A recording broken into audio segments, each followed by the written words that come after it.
앞니 부위 같은 경우에는 뼈가 굉장히 얇고 특히 바깥쪽 뼈가 약한 경우가 굉장히 많거든요. 이 때문에 임플란트를 고정할 수 있는 뼈가 충분하지가 않아 가지고 뼈 이식이나 잇몸 성형 같은 추가적인 수술이 필요한 경우도 굉장히 많습니다.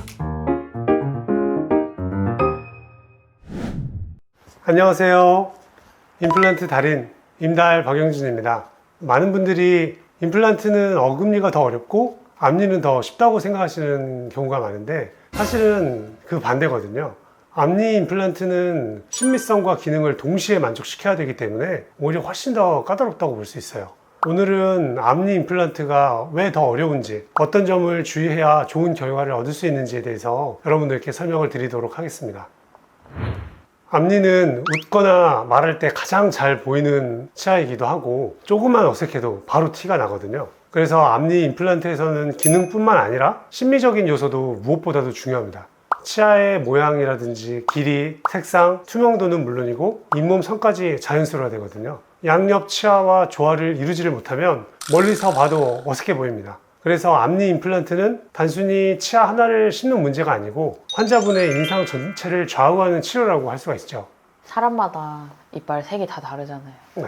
색은 똑같이 맞출 수가 있는 건가요? 사실 그 앞니 색은 환자분의 보철을 만들잖아요. 그때 이 보철물의 색깔이 기본적으로 가장 많은 환자분들의 색깔이 나와 있기는 해요. 근데 이 색깔에서 환자분들이 전부 다르기 때문에 우리가 페인트 같은 경우에도 만들어져 있는 색깔이 있지만 기존의 색깔에 맞추기 위해서는 여러 가지 색깔을 섞어가지고 거기에 맞는 색깔을 만들어서 하듯이 이 앞니 같은 경우에도 환자분의 색깔에 맞춰서 특별한 색깔을 내는 물질을 사용해 가지고요 만든 보철물에 색깔을 입히기도 하고 해서 환자분의 색깔에 맞추는 경우가 굉장히 많아요.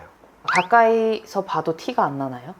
사실 그 치아 성분하고 이 보철물의 성분이 같지는 않기 때문에, 그리고 그 투명도라든지 이런 게 사실은 완전히 같지는 않기 때문에 아주 자세히 보게 되면 차이가 느껴지기는 하죠. 그 차이를 최대한 적게 만들려고 하는 거거든요. 그리고 임플란트하고 치아하고 큰 차이 중에 하나가 치아 성분 자체가 안에 불투명한 구조가 없기 때문에 빛이 통과를 하게 되는데, 임플란트 같은 경우에는 빛이 통하지 않는 금속 기둥이 안에 있게 되고, 이 기둥이 비춰지지 않기 위해서 보철물 자체가 안에 있는 금속을 노출시키지 않게 하는 불투명한 재료가 안에 감싸지게 되거든요. 그래서 추가성이 다르기 때문에 자세히 본다면 그 차이가 조금은 발생을 하게 되죠. 어두운 데 들어가면 하얀색만 빛나는 조명 아래서 웃었는데 임플란트 한 이빨이 라미네이트인가? 그것만 빛나고 막 그런 게 있었거든요. 네. 보통 클럽이라든지 아니면 아주 센 조명이라든지 형광빛이 들어간 조명이라든지 이런 경우에는 어떻게 투과하느냐에 따라서 그 밝기나 색깔이 완전 다르게 나타나게 되는데, 라미네이트나 임플란트 같은 경우에는 그 투과되는 정도가 치아하고 다르기 때문에 이게 빛을 투과하지 못하고 반사함으로써 완전히 다른 색깔로 보이게 되는 경우가 있거든요. 어떻게 보면 굉장히 이상한 모양으로 빛나는 경우가 있어요. 그 이만 막 하얗게 빛나게 보이기도 하고요. 앞니 부위 같은 경우에는 뼈가 굉장히 얇고 특히 바깥쪽 뼈가 약한 경우가 굉장히 많거든요. 이 때문에 임플란트를 고정할 수 있는 뼈가 충분하지가 않아 가지고 뼈 이식이나 잇몸 성형 같은 추가적인 수술이 필요한 경우도 굉장히 많습니다.